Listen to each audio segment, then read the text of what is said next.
Previous পর্বে আমরা দেখিয়েছিলাম নোয়ারা এলিয়া থেকে ট্রেন রাইডটা, যেটা এলা পর্যন্ত। তারপরে এবার আমরা নোয়ারা এলিয়া থেকে চলে যাচ্ছি মিরিসার দিকে। মিরিসা পৌঁছাতে রাত হয়ে গিয়েছিল, কিন্তু পরের দিনের সকালটা ততটাই সুন্দর ছিল। বীচগুলো অসাধারণ, এরম বীচ আমি আগে দেখিনি। আর এটা মনে হয় না মানে বাইরের দেশের লোকেশনের মতোই লাগে, যতই আমাদের ইন্ডিয়ার পাশে হোক, তাও এই প্রতিটা বীচ অতিরিক্ত সুন্দর। এটা হচ্ছে মিরিসার বীচ, যেটা সিক্রেট বীচ বলা হয়। মিরিসা বীচটা অসাধারণ, নীল জল পুরো। এখানে কোকোনাট ট্রি এর মাঝখান দিয়ে ভিউটা অসাম ছিল। আর এরপরে আমাদের রিসর্টটাও খুব সুন্দর ছিল। এখানে হাতির বহুত প্রাধান্য, সব জায়গায় প্রচুর হাতি পাওয়া যায়, কারণ শ্রীলঙ্কা জায়গাটা মেনলি জঙ্গলের ওপরেই। প্রতিটা বীচ অসাধারণ, যেমনি তার কোরাল রিফ থেকে শুরু করে এক একটা আইল্যান্ড দারুণ সুন্দর। তারপরে ওয়েদারটাও সেদিন খুব ভালো ছিল। এখানে সব রিসর্টগুলো মেনলি বিচের ওপরেই হয় মিরিসাতে।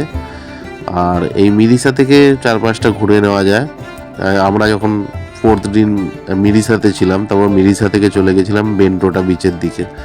তো মিরিসা যেতে গিয়ে আমরা গোয়াল ফোর্টের ওপর দিয়ে গেছিলাম। গোয়াল ফোর্ট শ্রীলঙ্কার একটা ডাচ জায়গা, সেটা এখনও আছে তার নিদর্শন। খুবই সুন্দর জায়গা।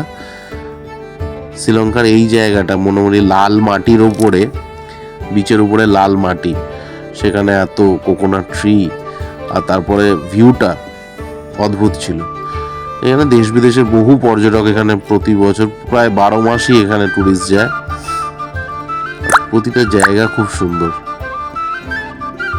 এক কথায় অপূর্ব বলা যেতে পারে। আমরা যে রিসর্টটা ছিলাম সেই রিসর্টটাও খুব ভালো ছিল, একদম মিরিসা বিচের একদম সামনেই ছিল। আর আমরা পরের দিন মিরিসা বিচ থেকে যখন বেন্টোটার দিকে যাচ্ছিলাম, তখন এই গল ফোর্ট হয়ে গেলাম। গল ফোর্ট হচ্ছে একটা ডাচ শহর ছিল আগেকার দিনে, মানে ডাচরা যখন এখানে বাণিজ্য করতে আসে তখন তারা দখল করেছিল। শ্রীলঙ্কার স্বাধীনতা কিন্তু 1947-এর পরে আমাদের 1948-এই শ্রীলঙ্কার স্বাধীনতা পায়। এইটা ডাচ ফোর্টের সেই দৃশ্যগুলো। এই ডাচ ফোর্ট থেকে অনেকগুলো সেপারেট আইল্যান্ড দেখা যায়, যতদূর চোখ যায়। ছোট ছোট ছোট ছোট আইল্যান্ড দেখা যায়। সেখানে সবাই গিয়ে খুব অনেকে এখান থেকে স্কুবা ড্রাইভিংও করে আর ওয়াটার ড্রাইভিংও করে। অনেক অ্যাক্টিভিটিস আছে এই শ্রীলঙ্কার মধ্যে। প্রতিটা জায়গা একদম ব্রিটিশ কলোনিয়াল লুক আছে প্রতিটা জায়গার মধ্যে। আইসোলেটেড কিছু কোরাল রিফও পাওয়া যায়। তাই এখানে দেশ বিদেশের সমস্ত রকমের পর্যটক সারা বছরই থাকে। জায়গাটা অসাধারণ ছিল। এটা হচ্ছে গল ফোর্ট, যেটা বেন্টোটা যাওয়ার সময় দেখা যায়। আর এখানে প্রচুর ময়ূর, রাস্তাঘাটে গ্রামের দিকগুলো গেলেই দেখা যায় প্রচুর ময়ূর। আমাদের রিসর্টের মধ্যেও প্রচুর ময়ূর ঘুরে বেড়াচ্ছিল। আর এটা হচ্ছে সিক্রেট বিচ, যেখানে রাত্রিবেলা নাইট লাইফও খুব সুন্দর।